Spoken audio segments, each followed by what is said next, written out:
They said you couldn't make a war movie without war. Men of the Fighting Lady proved them wrong.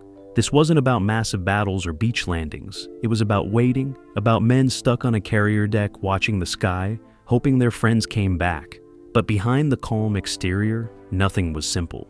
The Navy controlled the cameras. The Star refused to fly. And one scene, they used real combat footage so graphic the studio almost buried it. These are 20 weird facts about Men of the Fighting Lady. And the bonus? A documentary cameraman who survived Korea only to vanish before the premiere. Strap in, this flight deck gets bumpy fast. Number 1. Before Men of the Fighting Lady was even a script, it was a confession. James Michener didn't write fiction about Korea. He wrote survival journals. The man who'd later win the Pulitzer Prize for Tales of the South Pacific spent months embedded on the USS Essex during active combat operations in 1951. He wasn't there to observe from a distance. He lived in officer quarters, ate in the wardroom, and watched pilots climb into cockpits knowing some wouldn't return. Every morning, he'd wake to the sound of F-9 F-Panthers launching into darkness. Every evening, he'd count how many came back. The essays he published weren't romanticized. They were raw, clinical, almost cold in their honesty. He wrote about the waiting, the math of survival, the way men joked about death because silence was worse. When MGM bought the rights, they didn't want Michener's bleakness. They wanted heroism, trumpets, flag waving. But director Andrew Martin read the original essays and refused to sanitize them completely. He told the studio, "If we take out the waiting, we take out the war." So they compromised. They'd make it look like a Hollywood production, but underneath, Michener's truth would bleed through every frame, and it did. Number 2, Van Johnson didn't want the role, not at first. By 1954, he was MGM's golden boy, the cheerful everyman who sang and smiled his way through musicals and light dramas. The studio saw him as safe, bankable, unthreatening. But when they handed him the script for Men of the Fighting Lady, he read it and went silent. This wasn't a musical. This wasn't light. It was a film about men dying in cockpits, about chaplains writing letters to widows, about the grinding monotony of carrier life interrupted by bursts of terror. Johnson told his agent he didn't think audiences would accept him in something this heavy. He was wrong, but his hesitation was real. What finally changed his mind wasn't the script. It was a conversation with a real Navy pilot who'd survived Korea. The pilot told Johnson, "You don't have to be a hero to play one. You just have to show up and not look away." That stuck. Johnson took the role, but he made one demand: no phony heroics. If his character was scared, he'd show it. If he was exhausted, he'd look it. The studio agreed, reluctantly. And when filming began, Van Johnson became someone audiences had never seen before. Not the charming boy next door, but a man holding it together by a thread. It was the performance of his career, and he almost turned it down. Number 3, the Navy didn't just cooperate with the production, they controlled it. When MGM approached the Department of Defense for access to aircraft carriers and planes, the Navy saw an opportunity. This wasn't charity, it was propaganda. They agreed to provide the USS Oriskany, dozens of F-9 F-Panther jets, and full technical support, but with conditions. Every scene had to be approved, every piece of dialogue reviewed, and most importantly, nothing could show the Navy in a negative light. Director Andrew Martin was furious. He'd envisioned a film that showed the cost of war, the fear, the mistakes, the waste. The Navy wanted recruitment footage with a plot. For weeks they battled. Martin would shoot a scene showing a pilot breaking down before a mission. The Navy liaison would step in and demand a reshoot. "Our men don't break," he'd say. Martin would fire back, "Your men are human." Eventually, they reached an uneasy truce. Martin could keep the emotional weight, but he had to balance it with moments of competence and courage. The result was a film that walked a razor's edge between honesty and propaganda. Watch closely, and you'll see both. The scenes of exhausted pilots staring at nothing, that's Martin. The triumphant speeches about duty, that's the Navy. And somehow, both feel truce, because war is never just one thing. Number 4, they almost didn't film in color. MGM's original plan was black and white, following the success of films like Battleground. They believed documentary-style realism required stark, colorless imagery. But the Navy had other ideas. They insisted the film be shot in Ansco color, a rival process to Technicolor, specifically because they wanted recruitment value. Color made the jets look sleek, the ocean dramatic, the carrier deck vibrant.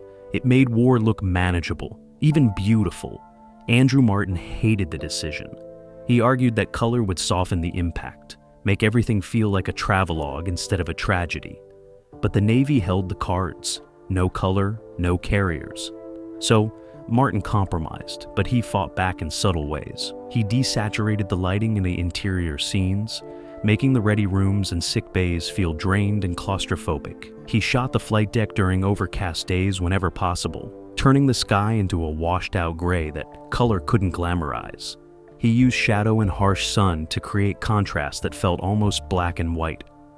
The result is strange and beautiful, a color film that doesn't feel colorful. Wide shots of the carrier at sea look like recruitment posters, but close-ups of faces tell a different story. Men look tired, pale, hollowed out. The color is there, but it doesn't make anything prettier. It just makes the exhaustion harder to ignore. Number 5.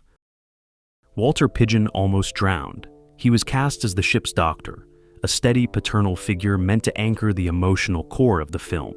Most of his scenes were shot safely on sound stages, but for one sequence, Martin wanted authenticity. Pidgeon would film aboard the actual USS Oriskany during rough seas. The day they shot, the Pacific wasn't cooperating. Waves towered over the deck. The carrier pitched violently. Crew members moved with practiced ease, but Pidgeon, a stage-trained actor in his 50s, struggled to keep his footing. During one take, a rogue wave slammed the deck, and Pidgeon lost his balance. He slid across the wet metal, heading straight for the edge. No rail, no net, just open ocean 60 feet below. A sailor grabbed his arm at the last second, yanking him back from the edge. Pidgeon was shaken, soaked, and quietly terrified. But he refused to leave. He demanded they finish the scene. "If we stop now," he said, "I'll never get back on this deck." They shot 3 more takes, and Pidgeon nailed everyone, his hands trembling just slightly in the final cut. Later, he admitted he'd been certain he was going to die, but he also said it was the most alive he'd ever felt on a set. Sometimes this fear makes the performance, and sometimes the performance is just survival. Number 6. They used real combat footage, and it almost killed the movie. During the Korean War, Navy combat cameramen flew missions aboard F-9, F-Panthers, filming dogfights, bombing runs, and emergency landings under live fire. The footage was classified, brutal, and unflinching. When Martin saw it, he knew he had to use it.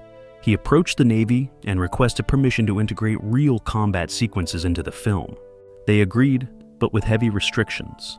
Anything showing American casualties, destroyed planes, or failed missions had to be cut. What remained was still shocking. Real tracer fire, real explosions, real fear in the cockpit audio. Martin wove this footage into the fictional narrative, blending stage scenes with actual war. The result was unlike anything audiences had seen, but MGM's executives panicked. During test screenings, viewers sat in stunned silence. Some walked out. One executive called it too real, too depressing. They wanted to pull the combat footage entirely and replace it with staged action. Martin refused. He threatened to remove his name from the film. Finally, a compromise was reached. They'd keep the combat footage but add a prologue explaining its origin, framing it as tribute rather than spectacle. It stayed. And when the film premiered, critics praised its visceral realism. They said it felt like witnessing the war, not watching a movie about it. That was the point. War isn't entertainment. It's something you survive or you don't.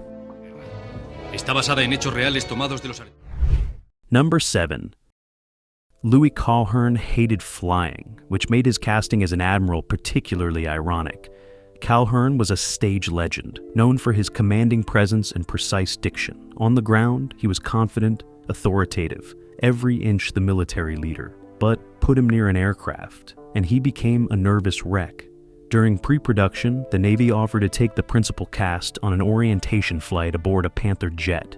Van Johnson declined politely. Walter Pidgeon cited his age. But Louis Calhern, playing the highest-ranking officer in the film, felt obligated. He couldn't refuse without looking weak. So, he agreed, climbed into the rear seat of a 2-seater trainer, and immediately regretted it. The pilot, a hotshot Navy aviator, decided to show off. He performed barrel rolls, high G turns, and a simulated carrier landing that involved a near-vertical dive.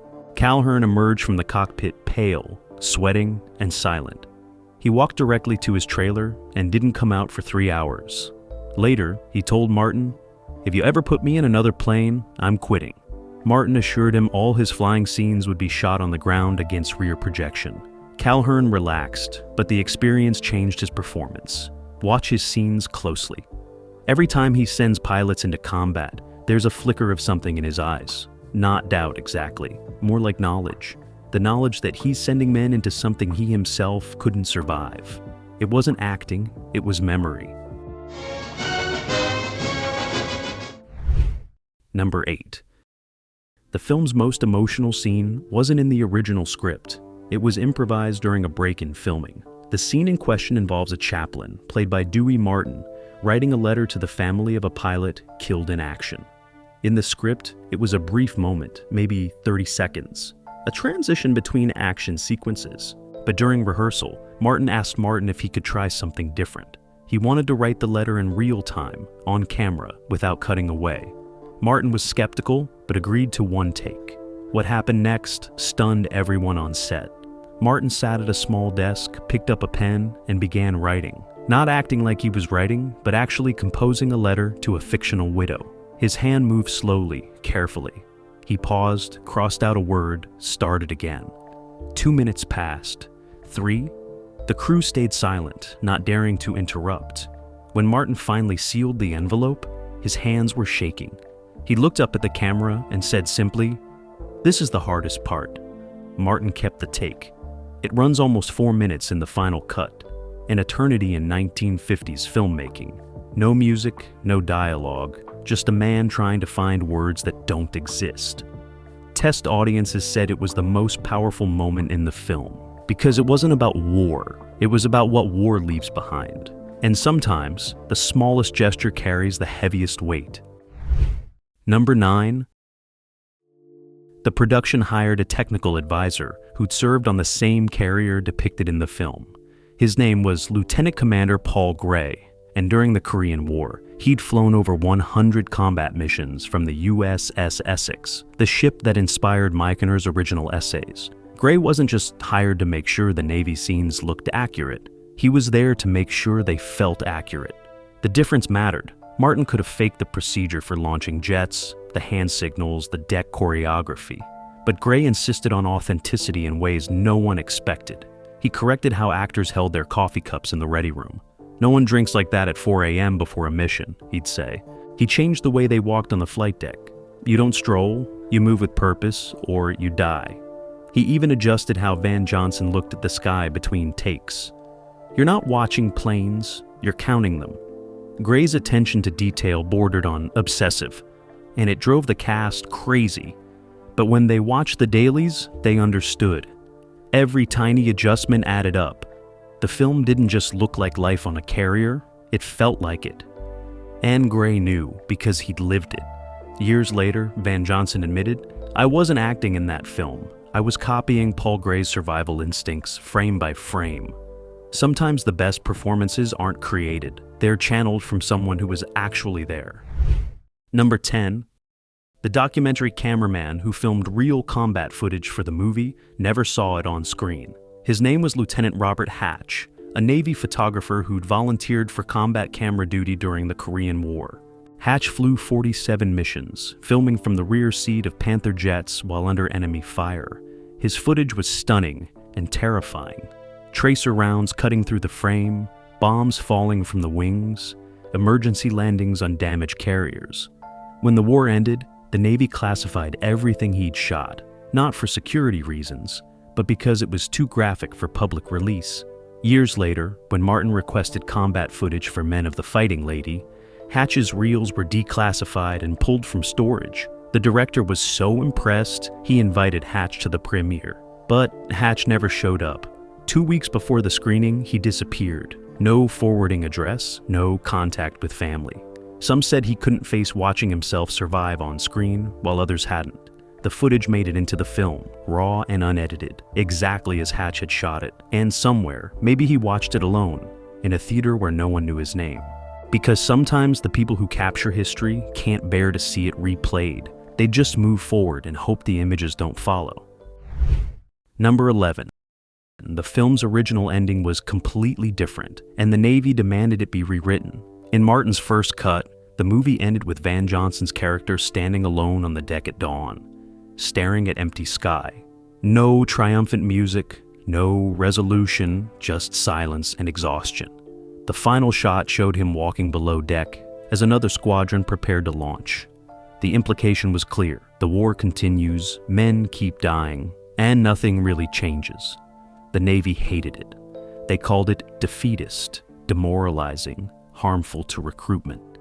They threatened to pull their support and demand their equipment costs be reimbursed. MGM panicked. They ordered Martin to shoot a new ending. He refused. For 3 days, production halted while lawyers negotiated. Finally, a compromise emerged. Martin would add a brief coda showing Johnson receiving a letter from home, a moment of hope to balance the bleakness. He shot it in one take, barely hiding his contempt. But something strange happened. When test audiences saw the new ending, they loved it. The letter didn't erase the darkness. It just reminded them why these men kept going. Sometimes the forced change accidentally works. Sometimes the studio knows the audience better than the artist does. Martin never admitted it, but privately he agreed the ending was stronger, even if it killed him to say it. Number 12. Frank Lovejoy almost wasn't in the film. He was MGM's third choice for the role of Lieutenant Commander Ted Dodson, the squadron leader who carries the weight of every pilot he loses. The studio wanted someone bigger, more recognizable. They offered it to Robert Mitchum, who turned it down. Then to Kirk Douglas, who was already committed to another project. Lovejoy got the call almost by accident, when a casting director remembered his performance in a forgotten war film called Breakthrough. He accepted immediately, grateful for the work, but Lovejoy brought something neither Mitchum nor Douglas could have: real combat experience. He'd served in the Army during World War II, seen action in North Africa, and carried a quiet understanding of what war actually cost. On set, he barely spoke between takes. He'd sit alone, smoking, staring at nothing. The crew thought he was unfriendly, but Van Johnson understood. He recognized the look in Lovejoy's eyes, the same look he'd seen in Paul Gray's face. It wasn't acting preparation, it was remembering. In one scene, Lovejoy's character watches a pilot crash on takeoff. The script called for him to look horrified, then bark orders. Lovejoy did something different.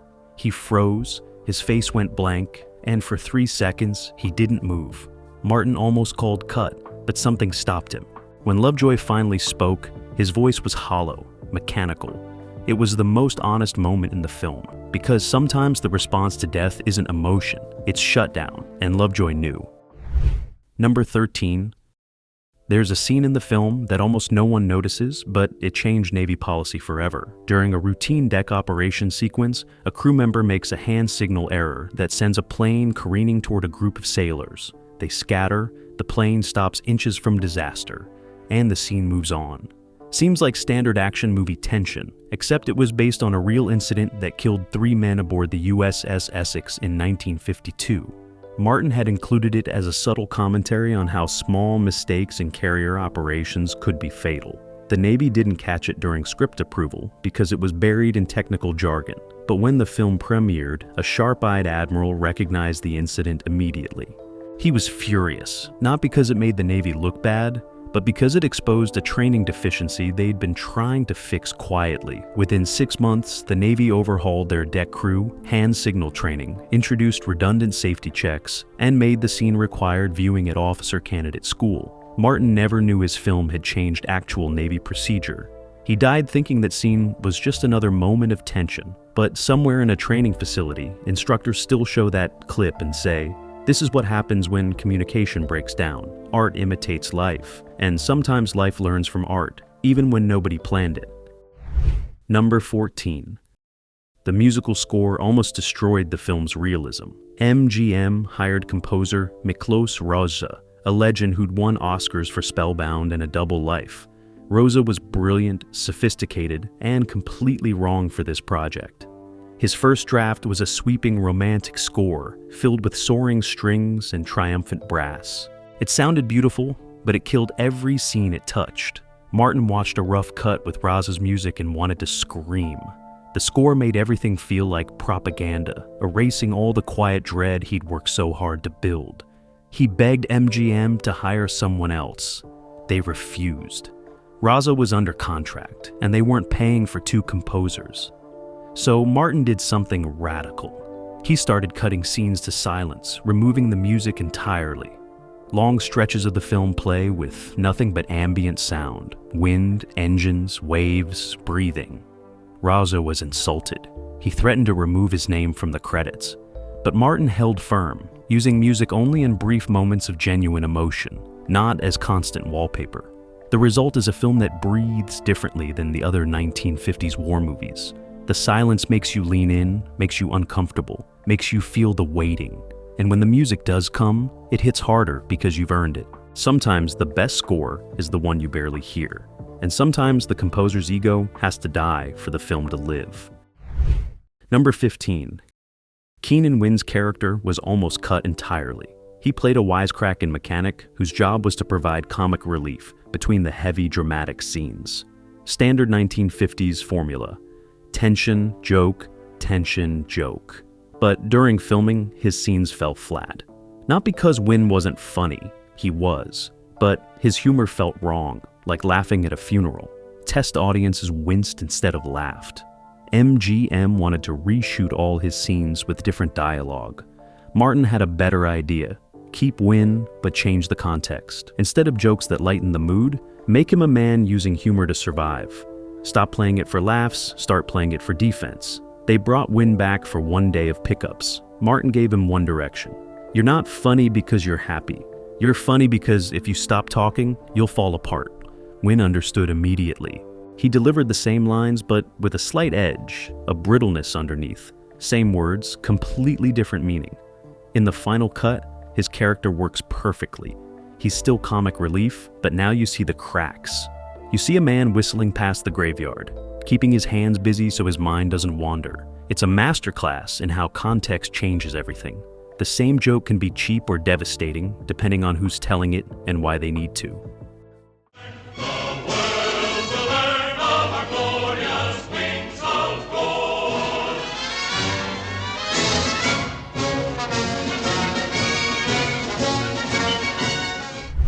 Number 16.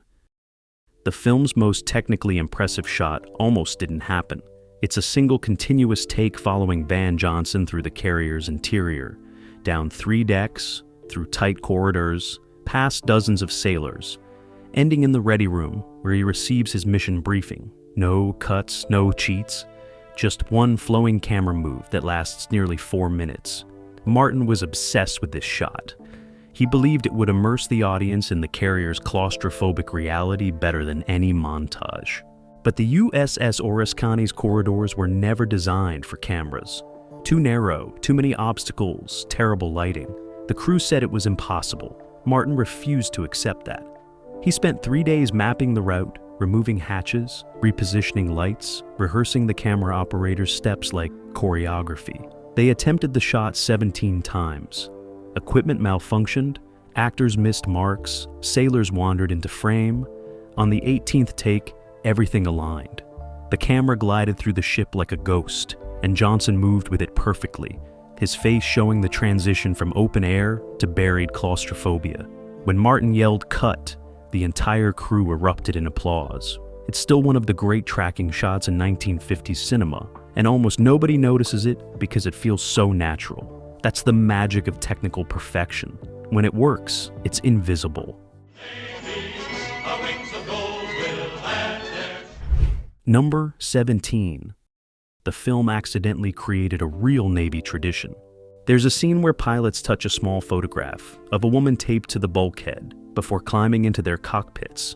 It's a brief moment meant to humanize the ritual of preparing for combat, but Martin had invented it. There was no such tradition on real carriers. He just thought it felt right, a small gesture of hope before facing death. When the film was released, sailors started actually doing it. On carriers across the fleet, photographs appeared on bulkheads near ready rooms. Some were girlfriends, some were mothers, some were movie stars. But the ritual stuck. Touch the photo, climb in the plane, come back alive. By 1956, it was so common that the Navy officially sanctioned it, designating specific areas where personal photos could be displayed. Martin had no idea. He learned about it years later in a letter from a veteran who credited the tradition with helping him survive his tour. "Sounds stupid," the vet wrote, but that little routine gave us something to hold on to. Martin kept the letter until he died, because sometimes fiction doesn't just reflect reality, it shapes it. And sometimes a director's instinct becomes a lifeline for men he'll never meet. Number 18. The film's technical accuracy obsession led to one of the strangest requests in MGM history. The props department needed to recreate a carrier's ready room with perfect authenticity. They had photos, blueprints, even Navy advisors on set. But Martin wasn't satisfied. He wanted it to smell right. He told the props department the ready room needed to smell like coffee, sweat, jet fuel, and fear. They thought he was joking. He wasn't. He'd read in Michener's essays that the smell of a ready room stayed with pilots forever, a sense memory that triggered anxiety years after the war. So Martin demanded they recreate it. The props department was baffled but determined. They brought in used coffee grounds, placed them in heating elements around the set. They acquired actual Navy flight suits that hadn't been washed, hung them on the walls. They even got permission to use small amounts of jet fuel residue on props. The result was an atmosphere that felt lived in, real, heavy. Actors complained about the smell during filming, but watch their performances. There's a weight to their names in that room that doesn't exist anywhere else in the film, because smell triggers memory and emotion in ways visuals can't. The ready room scenes feel different because they were different. Sometimes authenticity requires going beyond what the camera can see. Number 19. Van Johnson had a breakdown during filming that changed his entire performance. It happened during a night shoot on the carrier deck. Johnson's character was supposed to watch planes return from a mission, counting them, realizing one is missing. Simple scene, quiet moment. But between takes, Johnson started crying.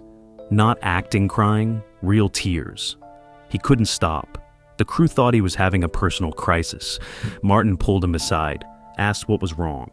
Johnson said, "I finally understand. These men did this every single day, watched their friends disappear, and then got up and did it again." It wasn't about the character anymore. Johnson had broken through some wall between performance and reality. Martin made a decision.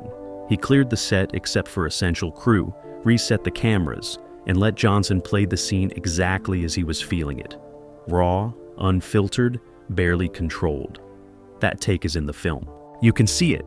The moment where Van Johnson stops being a movie star and becomes a man genuinely processing grief. Critics at the time called it his finest work, but it wasn't work, it was collapse. And sometimes the best performances happen when the actor stops trying to perform and just surrenders to the truth. Number 20. The film was a box office disappointment, but it saved lives. Men of the Fighting Lady barely broke even domestically. Audiences in 1954 were tired of the war movies. Korea had ended and people wanted to forget. MGM considered it a failure. But something unexpected happened. The Navy kept screening it. Not for recruitment, for therapy. Psychologists working with Korean War veterans noticed that men who'd served on carriers couldn't talk about their experiences. They'd shut down, go silent, retreat. But when shown Men of the Fighting Lady, something shifted. The film's quiet realism gave them permission to remember. Therapy sessions after screenings were breakthroughs. Men started talking, processing, healing. By 1958, the film was standard viewing at multiple VA hospitals. It was never advertised this way. MGM never knew. But for a generation of veterans, this commercial failure became a bridge back to life. Because sometimes a movie's value can't be measured in ticket sales. Sometimes it's measured in the conversations that just happen after the lights come up. And sometimes the smallest audience is the one that needed it most. Bonus fact: there's one element of Men of the Fighting Lady that no one can explain. In the film's final moments, during the quiet ending, Martin fought so hard to keep. There's a shot of the carrier at sunset. Nothing special, just a wide view of the ship at sea. But if you look closely at the deck, there's a figure standing alone near the stern. It's not Van Johnson. It's not any of the credited cast. And according to production records, no extras were filmed for that shot. The Navy claims it was a sailor who wandered into frame, but the ship's log for that day shows the stern was cleared for filming, no personnel allowed. Crew members who worked on the film have watched that scene dozens of times, and none of them can identify who it is. Some say it's an optical illusion, a shadow that looks like a person. Others think it was added in post-production and forgotten. But a few, the ones who were actually there, believe something different. They think it's a ghost. Not literally, but figuratively. The ghost of every man who stood on that deck and didn't come home. A reminder that some things can't be staged or directed or explained. They just are. And sometimes the most powerful presence in a film is the one nobody planned, the one that showed up on its own and refused to leave.